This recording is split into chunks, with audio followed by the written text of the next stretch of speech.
why, on the advice of the Chief Health Officer, Professor Sutton, the current restrictions remain in place for Melbourne for a further 7 days, with some small changes. It's not the news Melbourne wanted, but on top of 6 new cases, the state's health chief says these newer variants have changed the game. This Kappa variant, as it's now called, is not the most infectious, but it is more infectious than anything we saw in the beginning and middle of 2020, so we have to bear that in mind. Additionally, this afternoon, a second confirmed positive resident in Melbourne aged care.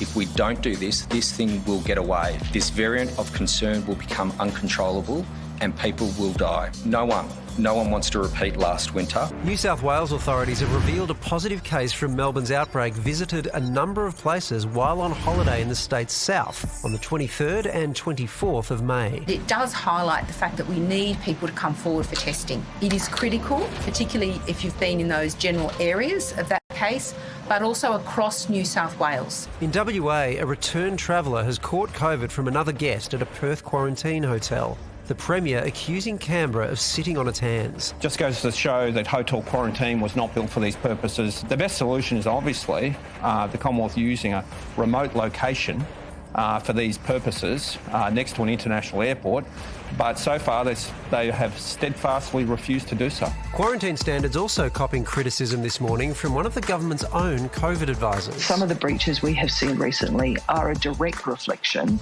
of an absence of best practice in some of these systems. So to say that I'm disappointed about that, I think is the minimum. A sore point as Australia's former Chief Health Officer was grilled in Senate estimates. Of course, when there are potentially human errors or mistakes, it's upsetting for people like Ms Holton, but there is a continuous solid program of quality improvement. I think it's upsetting for all of us, not just Ms Holton. It's pretty upsetting for the 60 people in COVID who now have, in Victoria, who now have COVID because of the hotel quarantine breach. Well, to share her expert thoughts, we're catching up with WHO advisor Mary Louise McLaws. Mary Louise, you always track these outbreaks with your own numbers, your own set of numbers. Is 7 more days for Melbourne going to be enough?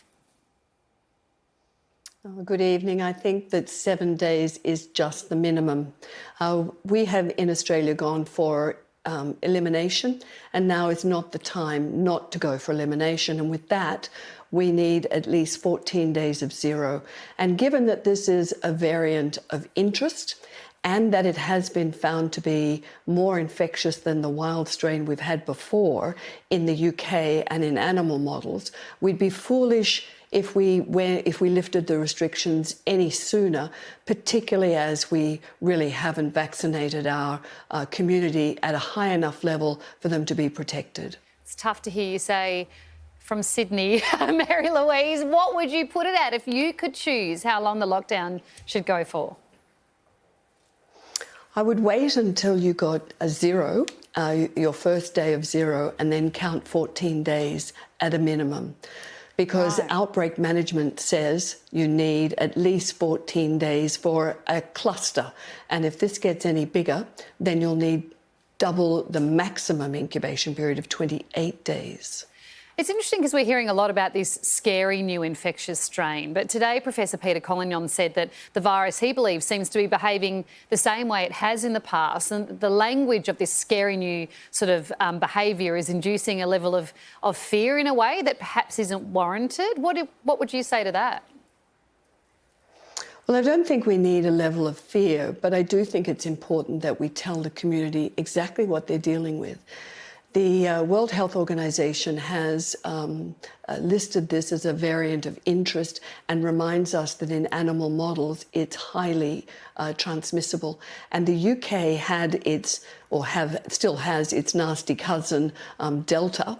And when it also got Kappa and the two were together, they actually looked at, and it was a small number, they both had the same transmissibility.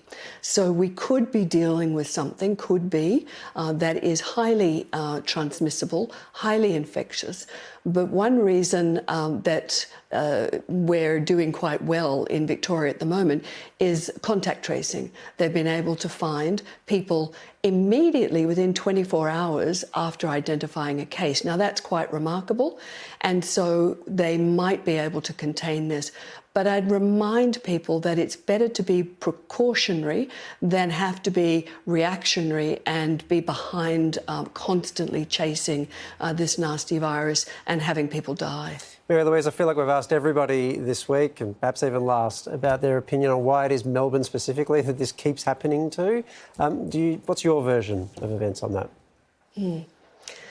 Well, when I initially looked at your second wave, I thought that there was something interesting going on. You know, you have an interesting population. Yes, across all of Melbourne, that 20 to 39-year-old group is similar to all across Sydney. However, there are more 20 to 39-year-olds in the CBD area of Sydney by about 10 percentage points. And, of course, the 20 to 39-year-olds get more COVID. They're about 40% of all cases, and therefore they transmit it more. You might have, and I haven't looked at all the data, but I'm working with a great geospatial mapper called Dr. Ori Gudis, and we're looking at all the different types of things that could be an answer. And one of them could be the town planning is so good that people get out and they socialise more.